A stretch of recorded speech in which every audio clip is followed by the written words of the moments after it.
깊이가 다른 경제 콘텐츠 3프로TV 오늘 아침 라이브 정용진 이주호 기자입니다. 네, 2월 3일 월요일 순서 시작하겠습니다. 반갑습니다. 정프로고요. 자, 네, 참 제가 인사했죠? 정용진 했죠? 아유, 오랜만에 하니까 이게 쉽지가 않네. 인사 또 해야 되나 했어요. 네. 자, 어떻게 잘 계셨죠? 네, 금요일도 잘 지켰습니다. 금요일도 잘 지키셨고, 예, 월요일은 이제 우리가 장이 열리지 않았고, 네. 금요일에 제가 이제 잠깐 봤는데, 네, 아주 뭐 두 분이 신났더만. 그쵸. 예. 날아다니죠. 예, 우리 이주호 기자가 굉장히 정프로 없는 그 공간을 활용을 잘하더라. 면박 안 당하니까 참 좋더라고요. 예, 그러니까 어찌 보면 참 이 사람이 네. 꼭 내가 있어야 될 것 같고 네. 나 없으면 안 될 이런 느낌들 이거 참 없애야 됩니다. 예, 나 없어도 너무 잘 돌아가더라. 스스로에게 하시는 말씀이시죠? 예, 나 없으니까 오히려 더 잘 돌아가더라. 이걸 우리 항상 인지하고 있어야 됩니다. 네. 자, 그러면 하여튼 뭐 저는 출장 잠깐 좀 다녀왔는데, 예, 그러니까요. 그 북미 지역 상황도 저희가 좀 체크를 좀 해봤고요. 잘 보고 오신 것 같더라고요. 네, 그 내용들을 한번 저희가 중간중간 좀 녹여내도록 하겠습니다. 좋습니다. 오늘은 어떤 분들과 함께 할까요? 자, 이제 본격적으로 다시 한 해를 시작해야 되죠. 새해를 맞았으니까. 자, 오늘 저희 권순희 기자 나오셔서 네. 우리 쉬는 동안 또 관세 전쟁이 시작되지 않았습니까? 그 부분 한번 이야기를 좀 해주실 거고, 그 다음에 그 박병창 이사님은 또 우리가 또 쉬는 동안 미국 증시는 약간 내렸어요. 네. 그 부분을 한번 이야기를 해주실 겁니다. 워낙 요즘에 딥시크가 쇼크라는 헤드라인들이 좀 많이 나와서 네. 이주환 박사님 모시고 어느 정도인지 한번 분석을 해보도록 하겠습니다. 네, 딥시크 저도 이 뉴스를 좀 봤는데, 네. 와, 그 지난 한 주 사이에 거의 뭐 모든 시장을 이 친구가 다 좌지우지한 것 같더만요. 그러니까요. 예, 네. 딥시크 말고도 또 중국의 뭐 알리바바도 새로 뭐 모델 내놨다고 하던데 이런 그 저가형이지만 성능이 좋아 보이는 네. 이런 것들이 얼마나 또 우리 시장에 영향 미칠지 그런 것도 한번 여쭤보도록 하겠습니다. 자, 그러면 먼저 권순우 취재팀장과 함께 뉴스부터 살펴보겠습니다. 팀장님 어서 오십시오. 어서 오세요. 네, 안녕하세요. 삼프로TV 권순우 취재팀장입니다. 네, 반갑습니다. 반갑습니다. 네. 저도 휴가 갔다 왔습니다. 아, 그러셨어요? 전 부산 갔다 왔습니다. 부산. 네. 부산은 어떻습니까? 부산 굉장히 좋더라고요. 먹거리도 되게 많고 볼거리도 많고 사람 많아요, 사람? 관광객들 엄청 많던데요. 아, 그래요? 예. 저는 부산이 이렇게 관광 도시라는 생각을 잘 못하고 있었는데 네. 와 가니까 정말 사람 많았어요. 그 부산에 어디 뭐 해운대 뭐 이런데 해운대도 가고 뭐 해동용궁사, 네? 용궁사, 용공사라는 데가 있어요? 용궁사 그 바다 옆에 있는 절, 뭐 해상 케이블카, 뭐 광안리 또 회 먹고. 야, 부산은 또 제 20살 때 가서 또 까대기 좀 하셨나요? 까대기가 뭐죠 혹시? 헌팅. 그 까대기라고 합니까 전문 용어로? 그러니까 부산에서는 네, 있긴 있었죠. 그래서 5명이 놀러 갔는데 예. 5명 찾기가 쉽지 않잖아요. 나눠야지 2명 세 네, 명. 두세 명 나누든지 해야 되는데 네. 그게 이제 우리가 못해서 20살 때라 5명을 찾아서 어떻게든 5명 있는 데가 또 마침 있더라고요. 네. 선택의 여지가 그들도 별로 없었을 거예요. 그러니까 5대5로 좋은 추억이 또 있습니다. 부산. 그게 30년 전 얘기잖아요. 그러니까 거의. 그렇죠, 그렇죠. 거의 30년 전 30년 전 얘기지. 부산 좋았습니다. 저는. 근데 그러면 마린시티를 비롯해서 스카이라인이 장난 아니더라고요. 그래요. 예. 멋있을 바다를 거예요 아마. 저도 요즘 못 본 지가 한참 됐는데 근데 완전히 다를 거예요. 고층 빌딩들을 막 쫙 그 해변가에 있으니까. 예, 예. 네. 그리고 예전에 그 부산시장 관사로 쓰였던 그 건물을 또 네. 개방을 해서 거기도 좀 구경하고 왔습니다. 그래요. 역시 권력이 머물던 자리는 뷰가 좋더라고요. 달라요. 좋아. 자, 그러면 이제 그런 뉴스 사이에 들어가죠. 장은 굉장히 예. 안 좋았습니다. 다우존스 0.75% 하락했고요. 나스닥도 0.28% 하락, S&P 500은 0.5% 하락을 했습니다. 아무래도 관세 영향을 많이 받았습니다. 관세 얘기는 첫 번째 소식으로 전해드릴 예정이고요. 그리고 뭐 딥시크 충격. 네. 이것도 저도 뭐 쉬는 동안 계속 이 얘기들이 단톡방에서 좀 왔다 갔다 해가지고 이게 워낙 내용이 전문적인 얘기여서 좀 파악하는데 좀 공부가 좀 필요해 보였는데 다 공부를 하고 나니까 네. 뭐 다 알 필요는 없겠더라. 그래요? 네, 그래서 한 두 번째 뉴스 정도로 어. 준비를 했습니다. 아니 일단 전해주시겠습니다만 네, 네. 우리가 생각했던 수준은 아니라는 거예요? 아니면 그러니까 수준이라는 게 뭘 기준으로 얘기를 하시는 건지. 그러니까 기술의 수준이.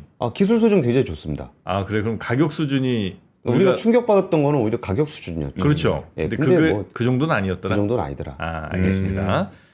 자 그러면 일단 뭐 지난주 장상 살짝 뭐 정리하고 넘어가나요? 아니요, 그냥 뭐 바로 뉴스로 관세, 바로 관세 갈까요? 지금 이제 오늘 그러니까 지난주에 무슨 일이 있었는지가 전혀 중요하지 않습니다. 이제. 아 그렇습니까? 네. 즉 관세가 부과되는 날을 기준으로 해서 이제 우리나라 장이 열리는 거기 때문에 네. 그 도널드 트럼프 대통령이 캐나다, 멕시코 수입품의 25%, 중국의 10%의 추가 관세를 부과하기로 했습니다. 그러니까 있는 거 플러스 10% 더죠. 그쵸, 중국. 추가로. 예. 네. 그러니까 이제 본격적인 관세 전쟁이 좀 시작이 됐다라고 보시면 될 것 같은데요. 캐나다, 멕시코 같은 경우는 USMCA 그 옛날에 나프타라 그럴 때가 좀 나프타라 이름이 그랬죠. 편했는데 네. 네.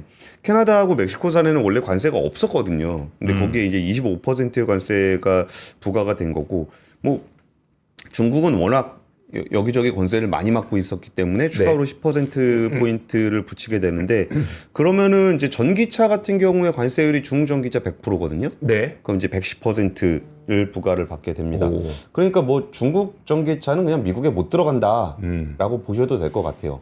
그 뭐 BYD가 왜 한국에 그렇게 부랴부랴 들어와 가지고 막 엄청난 돈을 쓰면서 마케팅을 하고 있는지 네. 이 관세율만 보더라도 뭐 느낄 수 있을 것 같아요. 네. 그래서 이 관련해서는 이제 악권 지난 주말 편에 유종훈 기자가 한번 분석을 좀 해주셨는데 굉장히 조회수가 많이 나오더라고요. 네, 그래서 네, 네. 이 부분도 사람들이 관심이 많이 갖고 있구나라는 걸 좀 느꼈고요. 그 배터리 같은 경우도 25% 관세 받던 게 35%로 올리게 되고 태양광 웨이퍼, 폴리실리콘 관세율도 50%인 게 60%. 그리고 뭐 텅스테인이나 알루미늄 관세도 35%로 네. 오르게 됩니다.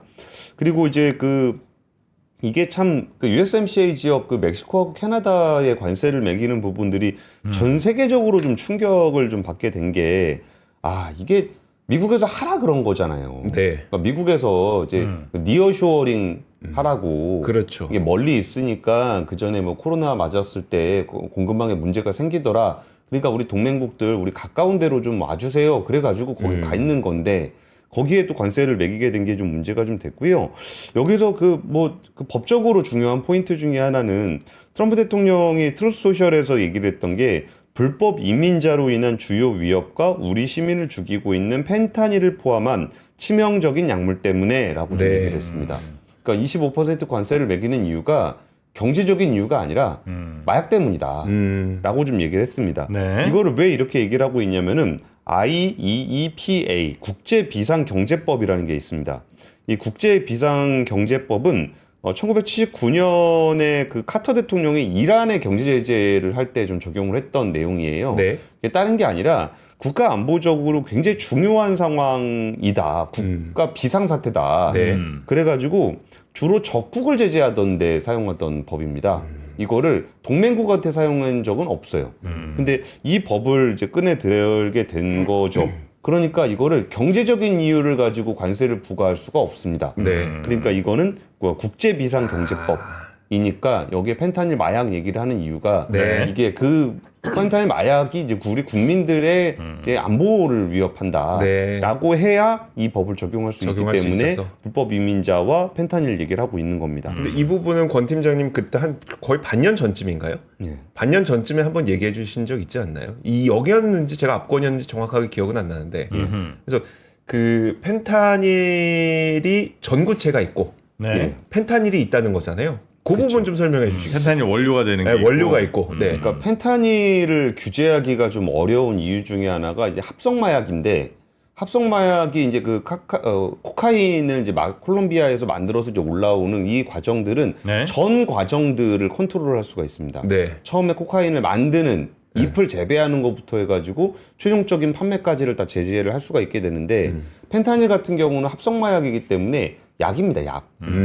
합성 의약품. 네. 그러니까 합성 의약품이라는 거는 이제 그 화학적으로 만드는 거잖아요. 네. 그러니까 그 화학적인 약을 만드는 원재료와 네. 화학적인 약을 만드는 그 장비는 합법적인 의약품 만드는 재료들입니다. 네. 그러다 보니까 그냥 중국에 있는 사이트에 가서 주문을 하면은 그냥 옵니다. 아 원료는 뭐 장비도 옵니다. 장비도 하여. 예. 네. 그러니까 장비와 원료가 그냥 이 산 사람이 그걸 가지고 마약을 만드는 게 문제지. 네. 파는 사람은 그 뭐 의약품 제조회사에다 파는지 마약을 만들려고 파는지에 대해서 관여할 필요가 없다라는 게 중국 정부의 원래 입장이었었거든요. 네.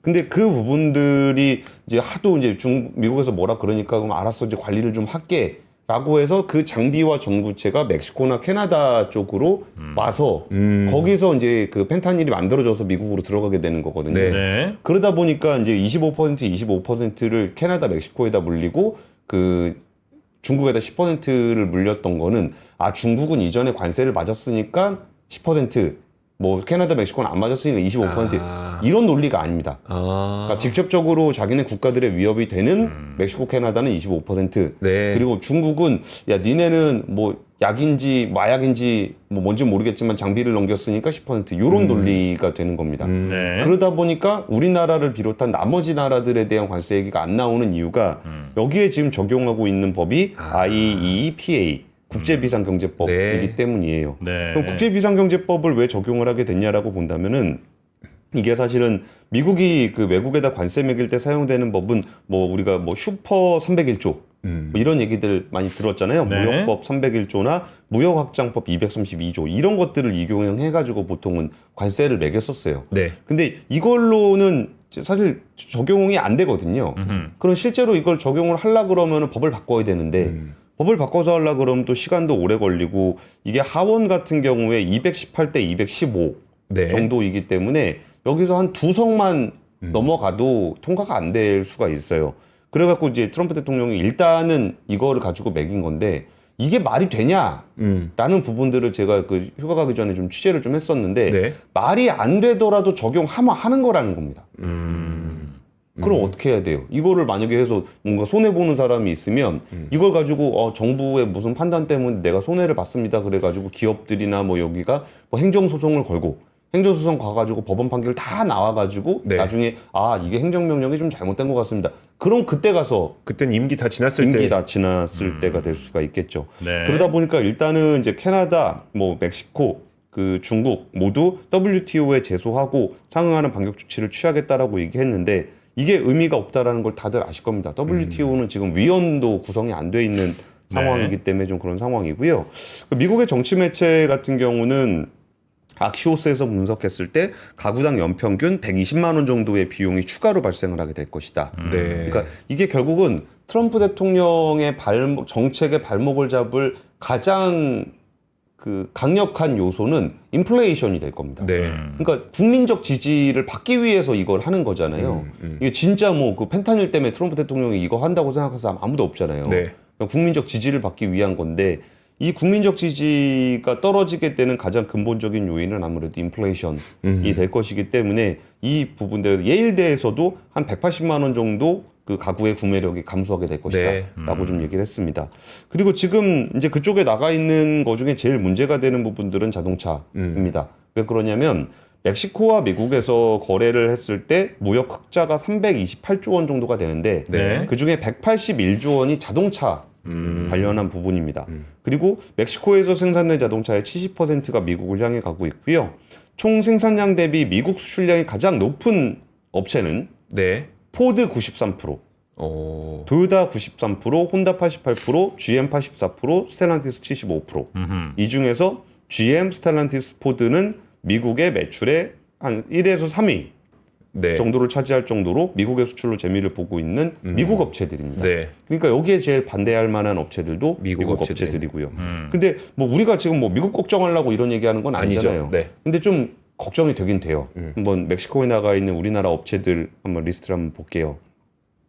삼성전자의 가전 부분이 티후아나, 멕시코시티, 케라타로, LG전자 같은 경우도 멕시코, 몬테레이, 레이노사 여기에 나가 있고요. 우리나라는 기아차를 비롯해서 부품 업체들이 네. 좀 나가 있는 상황입니다. 근데 참 되게 아이러니하다는 생각이 좀 들었던 게 이 와중에 그 1월 현대기아차 미국 차 판매 집계가 나왔거든요. 네. 근데 역대 최고 실적을 냈습니다. 그 중에서도 잘 팔린 차를 보면은 친환경 차가 잘 팔렸습니다. 네. 산타페 하이브리드가 전년 대비해서 160% 증가했고요. 투싼 같은 경우도 하이브리드가 89% 늘었고 아이오닉 5 54%, 아이오닉 6 15% 역대 동월 판매 최다 기록을 경신을 했습니다. 저희가 이런 이야기들을 앞으로 이런 일이 있을 겁니다라는 이야기를 많이 하면서 정작 피해를 보는 거는 미국 기업들인데 앞서 말씀해 주셨던 것처럼 포드가 뭐 99%의 그 노출률을 갖고 있다 그랬잖아요. 근데 그럼에도 불구하고 한다는 거는 앞으로도 트럼프는 그렇게 할 거란 얘기네요. 그러니까 미국 기업이 이런 일이 벌어진다고 하더라도 앞으로도 관세 전쟁이라든지 뭐 다른 걸 한다는 얘기겠네요. 그러니까 이게 뭔 말인지 모르겠다는 거예요. 이게 진짜 미국 기업을 위해서 하는 건지 그게 아니라 그냥 그 지지율을 위해서 하는 거라 그러면 미국 기업이 맞든 일본 기업이 맞든 중요한 거 아니고 이제 멕시코를 때리는 게 중요한 거잖아요. 네. 그러니까 뭐 누가 맞는지는 둘째 문제고 그럼 마진 쪽에서의 가격이 올라갔을 때 미국 그 국민들이 피해를 볼 수 있잖아요. 네. 근데 미국 국민들이 피해를 보고서 이게 아니네 라고 해가지고 지지율이 떨어져야 이제 트럼프 대통령의 정책에 발목이 잡히는 거고 지지율이 계속 올라간다라 그러면 트럼프 대통령 입장에서 정책을 성공한 겁니다. 네. 그러니까 정책 효과를 기대하는 것보다는 정치 효과를 기대하는 것이기 때문에 네. 그러니까 실질적으로 그럼 이런 환경 속에서 우리가 그럼 어떻게 대응할 것인가를 이제 매크로하게 이제 통상적으로 접근하는 방법이 하나 있는가 하면 네. 오히려 더 제가 보기에 중요한 포인트는 이게 이렇게 산탄촌처럼 난사를 하고 있는 상황이잖아요. 네. 그럼 여기서 어차피 같이 맞는 거일 때는 개별 회사들의 경쟁력이 훨씬 더 중요하다고 보는 거예요. 그러니까 이게 야 우리가 맞았으니까 현대차, 기아차가 피해를 보는 거 아니야? 라는 부분들이 분명히 있는데 네. 그거보다 그러면 그 안에서의 경쟁력, 상대적인 경쟁력이 어떻게 될 것인가라고 본다 그러면은 오히려 그 자체 경쟁력을 갖춘 회사들에게는 오히려 점유율을 좀 높일 수 있는 기회가 될 수도 있다는 겁니다. 네. 물론 전반적인 구매력을 떨어뜨리는 효과는 있겠지만 점유율을 넓힌다는 거는 굉장히 좀 중요한 포인트거든요. 네. 요건 그래서 이제 근데 저는 약간 장기로 전략 삼아서 가면 안 된다. 저는 이렇게 우리 기업들한테 말씀을 드리고 싶다. 현재 분위기 어떻습니까? 왜냐하면 네. 현질 또 왔잖아요. 네, 그렇죠, 그렇죠. 뭐냐면 아마 수개월 내에 트럼프하고 아마 멕시코 그리고 그러니까 미국과 이제 캐나다 협상을 할 겁니다. 네. 뭐 마약 관련해서 어떻게 우리가 막을 수 있는지 그리고 이 불법 이민자들 어떻게 우리가 컨트롤 할 건지에 대해서 왜냐면 이제 사실 넘어오는 게 너무 쉽거든요. 네. 캐나다 갔다 이렇게 가는 게 그런 사람도 너무 많고 그래서 그거 어떻게 막을 수 있는지에 대한 협상을 아마 굉장히 아주 강하게 미국이 밀어붙일 거고 거기에 이제 상당 부분 응하면서 요 관세 부분은 수개월 내에 해결이 될 것이기 때문에 이거를 너무 오래 갈 거라 생각하고 거기에 맞춰서 뭐 전략 짜면 안 된다. 저는 또 그렇게 보고 있습니다. 에? 정말 놀라운 해안이십니다. 놀랍잖아요. 그러니까 아무것도 안 하면 된다는 거죠. 하여튼 이 상황이 오래 가지 않을 거라는 그런 그 시나리오에 대해서 대비를 좀 해야 된다라고 말씀드리고 싶습니다. 예, 그러니까 오히려 지금 정 프로님 말씀과 제가 얘기한 부분들이 일맥상통하는 부분들은 네. 진짜 막 너무 과도한 우려 가지고 호들갑을 떨어서 될 문제가 잘 아니에요. 분석이 잘 안 돼요. 네. 그럼 오히려 차 잘 만들고 원가 낮추고 마케팅 잘해가지고 좋은 차 만들어서 소비자들한테 합리적인 가격으로 제시하는 그런 본질적인 경쟁력 부분들이 오히려 더 중요해질 수 있다라는 말씀을 네, 맞습니다. 드리고 싶습니다. 네. 자, 두 번째 뉴스도 한번 가볼까요? 딥시크의 여진이 계속적으로 이어질 것 같은데요. 이게 저도 이게 여러 전문가들의 얘기도 좀 들어보고 이게 뭐 엔비디아를 폭락시킬 만한 그런 이슈였는지를 살펴보니까 결론적으로 말씀을 드리면은 일단 그 어떤 기술을 통해서 만들었는지는 그 정말 전문가들의 영역인 것 같아요. 네. 그게 뭐 얼마나 더 대단하냐라고 한다면은 뭐 오픈 AI의 O1이라든지 이제 O3 나오게 되면은 당연히 딥시크보다 더 괜찮은 모델들이 나올 겁니다. 그래서 이게 얼마나 성능이 좋은지는 사실 우리 입장에서는 그렇게 관심사는 아닌 것 같고 그 성능이 얼마나 좋은지는 사실 그 AI의 성능이 좋다라는 거를 명확하게 판단하기가 되게 어렵습니다. 네. 왜냐하면은 이거는 딱 정답이라는 게 나오는 게 아니잖아요. 네. 뭔가 좀 답을 잘 내는 게 중요한 거지 정답이라는 게 나오는 게 중요한 건 아니기 때문에 네. 이거는 저도 이게 뭐 강화학습이 어쩌고저쩌고 막 이런 것들 많이 봤는데 이거는 우리가 관심 가질 만한 부분들은 아닌 것 같고 시장이 예민하게 반응을 했었던 거는 그 만들었는데 80억 들었다. 네. 이게 더 중요한 포인트가 아니었나 싶어요. 네. 그러면서 H800 가지고 한 $2 시간당 $2에 한 2달 동안 돌렸더니 그러면 한 557만 6천 달러, 한 81억 정도 들었다. 이게 제일 놀란 포인트가 아니었나 네. 싶습니다. 그러면은 이게 그 사실 전문가들 사이에서는 이거보다는 그 오픈 AI 5.1 모델이 레시피를 공개를 안 했어요. 네. 그러니까 뭔가 이제 오픈을 안 하고 있었는데 이거를 딥스테이크에서 공개를 했습니다. 그러니까 야 우리가 5원 모델 비스무리하게 이렇게 해보니까 되더라. 네. 그래가지고 이제 사람들 전문가들이 추정해 보던 아 저렇게 하면 되지 않을까라고 추정했던 부분이 아 저러니까 되네라고 된 거예요. 네. 그게 오히려 지금 전문가들 사이에서는 굉장히 크게 회자가 되고 있었고 비용은 뭐 80억 원 얘기하는데 어제 밤에 나온 보도 보니까 유시 버클리에서 네. 그 딥시익에서 그 왔던 핵심 기술 가지고 재현을 해보니까 $30로 만들었다. 아, 예? 30달러요? 예. 오. 그리고 이제 3빌리언 모델을 $30로 만들었다. 이런 얘기도 좀 나오고 있어요. 네. 그러니까 이게 그 뭐 거인의 어깨라는 표현들 많이 쓰잖아요. 기존에 나와 있는 그 데이터 처음 할 때는 막 다 데이터 뭐 진짜 다 조정해가면서 파인튜닝 해가면서 이걸로 학습시킬 때는 돈이 되게 많이 드는데 네. 이렇게 이제 학습돼 있는 그러니까 어느 정도 이게 좀 이렇게 잘 다듬어진 그 데이터셋을 가지고 돌린다거나 아니면 기존에 있는 걸 가지고 돌린다거나 그럼 비용이 줄어들죠. 네. 그러면은 얘네가 그럼 뭐 그것 때문에 뭐 GPU를 안 써도 되고 뭐 그래가지고 이게 뭐 정말 싸네 안 쓰네 그러는데 어제 그 데이터 세미 애널리시스라는 그 분석 사이트에서 그 딥식이 가지고 있는 그 AI GPU 얼마나 있나 네. 라는 거를 이제 분석을 해서 추정치를 내놨는데요. 한번 같이 보시면은 네. 6만 장인데 6만 장. 음. H100만 만장. 네. H100 하나에 5천만 원이거든요. 네. 그럼 이거 만장이면 5천억이에요.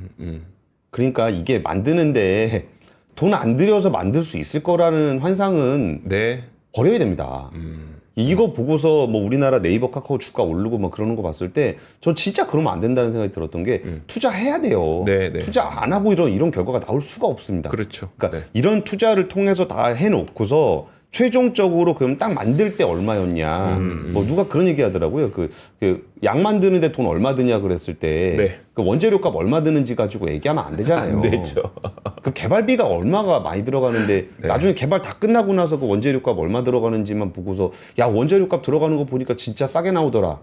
이걸로 계산하면 안 된다라는 부분과 좀 그 전문가들 사이에서도 네. 아, 괜찮은 비용인 것 그러네요. 같다라는 그러네요. 좀 얘기를 했습니다. 그래서 오원하고 뭐 비슷한 정도의 성능을 냈다라는 거는 굉장히 놀라운 결과입니다. 그리고 그 과정들도 굉장히 단축이 됐고 그리고 이게 오픈 모델로 너무나 많은 플레이어들이 함께 이 생태계를 만들어가고 있기 때문에 네. 이 생태계를 기반으로 해서 숟가락을 하나씩 얹으면서 좀 더 좋은 모델을 개발되고 있다라는 거는 분명히 인공지능 모델들이 저렴해지고 있고 그리고 더 많은 사람들이 더 많은 연구자들이 접근할 수 있는 환경이 되고 있다라는 부분들은 굉장히 중요한 포인트인 것 같습니다. 네. 그러면서 우리나라도 야 저렇게 우리가 수천 조를 넣어가지고 만든다고 빅테크를 한다고 이런 게 아니라 아 저런 모델들이 나오는 것들을 보니까 우리도 이제 접근 가능한 수준까지는 네. 인공지능의 어떤 토대가 만들어지고 있는 것 같다라고 보시는 게 더 좋을 것 같고요.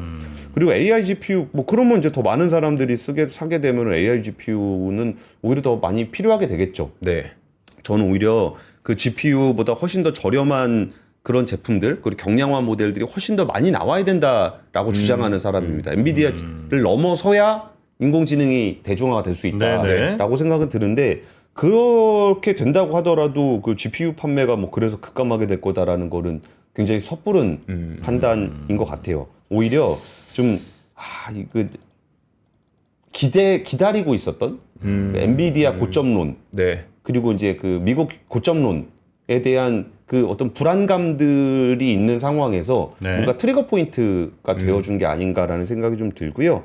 그리고 일단 딥식은 이제 지금 뭐 일본, 네덜란드, 영국, 독일, 프랑스에서는 이제 그 주의보를 발령하고 있습니다. 왜 그러냐면 이게 전부 다 수집해서 네. 하는 걸로 돼 있고 중국의 법은 그 데이터를 정부가 쓸 수 있도록 돼 있기 때문에 그 부분들은 오히려 이번 케이스를 통해서 야 AI의 윤리나 개인정보 관련한 부분들이 실질적인 소비자 행동에 어떤 영향을 미치는지를 관찰할 수 있는 중요한 포인트가 되지 않을까 싶습니다. 네.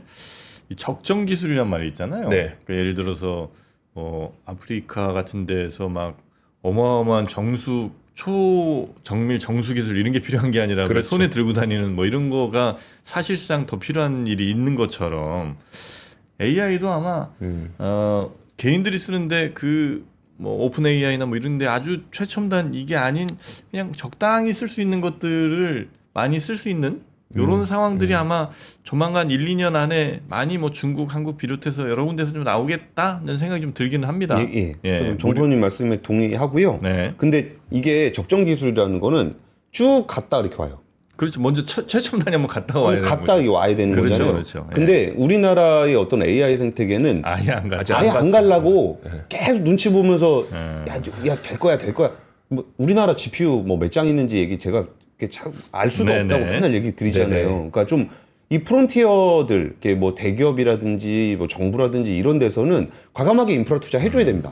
그리고 이 인프라 위에서 아까 말씀하셨던 이제 자기 필요한 영역들을 연구자들이나 어떤 스타트업들이 연구를 하면서 네. 거기서 이제 그 사람들은 조금 더 저렴한 비용으로 이 서비스를 만들 수 있게 만드는 생태계 구축은 좀 해줘야 되는데 네. 다들 생태계 구축하는 돈 들어가니까 이게 눈치 보면서 안 하고 있어요. 눈치만 보고 있고. 자, 세 번째 뉴스 들어갑니다. 첫 번째 뉴스는 네. 오늘 그 이재용 삼성전자 회장의 경영권 불법 승계 혐의 관련한 2심이 나옵니다. 네. 1심에서는 무죄가 나왔는데요. 오늘 오후 2시에 그 자본시장법상 부정거래 행위, 시세 조정, 업무상 배임, 외부감사법 위반 등의 혐의로 기소된 이재용 회장의 항소심 선고기를 엽니다. 뭐 내용은 뭐 복잡하게 다 설명 안 드려도 그냥 삼성물산 제일모직 합병할 때 이거 네. 합병 비율 조정하는 거 그리고 삼성바이오로직스의 분식회계가 있었다는 거 아니냐라는 얘기들에 대한 의혹인데요. 지난해 2월에 서울중앙지법은 이 회장에게 무죄를 선고했고 함께 기소된 최지성, 김종중 이름도 참 오랜만에 불러보는 이름들인 것 같습니다. 네. 장충기 등 나머지 피고인 13명에 대해서도 모두 무죄를 선고를 했습니다. 사실 국정농단 사건에서는 유죄가 나왔잖아요. 네. 근데 그럼에도 불구하고 이제 삼성물산 제일모직 합병이 위법하다라고 볼 수는 없다라고 좀 얘기를 하고 있고요. 삼성 바이오로직스 분식회계 혐의에 대해서도 고의로 인정하기 힘들고 회계 기준을 위반했다라는 합리적 의심 없이 인정하기 힘들다라고 1심 판결은 났습니다. 네. 근데 이 부분이 참 저 자본시장을 오래 관찰했던 기자 입장에서는 참 판단하기가 좀 어렵습니다. 저는 삼성 바이오로직스 분식회계 혐의는 분명히 좀 의혹을 그러니까 증거가 너무 많이 나왔어요. 그냥 보더라도 야 이거는 고의성이 있다라고 볼만한 증거가 나왔음에도 불구하고 재판부가 1심에서 무죄를 선고한 부분들에 대해서 뭐 제가 뭐 재판부가 판단을 했는데 이거는 말이 안 된다 이렇게 얘기하기는 좀 어려운 것 같고요. 네. 근데 만약에 2심에서 무죄 선고가 내려진다 그러면은 이제 4년 5개월 만에 이제 사법 리스크는 어느 정도 해소가 되는 그런 상황이 될 것 같습니다. 그리고 이거는 좀 말씀드리고 싶은 게 형사처벌에 대한 거는 법원의 판단의 영역이 맞습니다. 네. 네. 그러니까 거기에 대해서는 뭐 제가 뭐 가타부터 얘기는 안 드리겠는데 자본시장 측면에서 네. 저평가되는 회사와 고평가된 회사를 합병을 시켜서 저평가되는 그러니까 합법적으로 했다고 하더라도 네. 그게 합법적이라고 한다 그러면 저평가되는 내 회사가 제일 쌀 때 네. 저 회사 제일 비쌀 때 거기다 회사를 파는 사람이 어디 있습니까? 그렇죠. 네. 설사 합법적이라고 하더라도. 네. 근데 그 당시에 그 삼성물산이 저평가됐다라고 해서 주주들이 그렇게 막 항의를 하고 반대를 하고 있는데 그때 삼성물산의 대표가 최춘 사장이었거든요. 이분이 그 대표이사직에서 물러난 이후에도 174억 원을 받았습니다. 물러난 이후에요? 예. 고문이나 뭐 이런 거. 네. 그러면 최소한 그러니까 이게 불법은 아니라서 형사처벌은 안 받는다고 하더라도 네.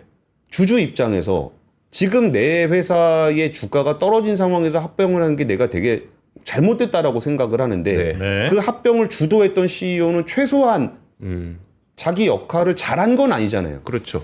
회사를 비싸게 팔았어야지 네. 할 거면. 네. 대표님. 그거를 싸게 팔았다라고 욕먹는 사람이 합병 이후에 이렇게 많은 보수를 받아간다라는 게 과연 자본시장 입장에서 받아들일 수 있는 문제냐라는 부분들은 우리가 꼭 형사처벌만을 가지고 시장을 보면 안 됩니다. 네. 시장은 시장 자체적인 규율이 있는 거예요. 네. 근데 그 부분들에 대해서 한번 생각을 해봤으면 좋겠고요. 요거의 가장 큰 피해자들은 그러면 삼성물산 주주들이라고 보면 되나요? 그렇죠.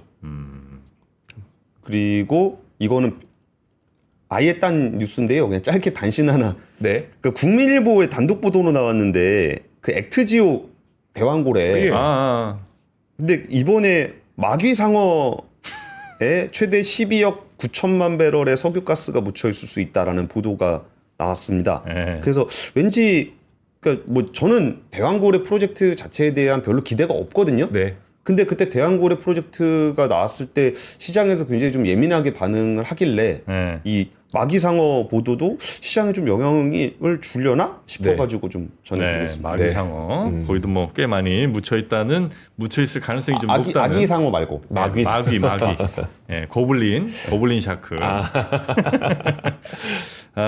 참 그래도 다행입니다.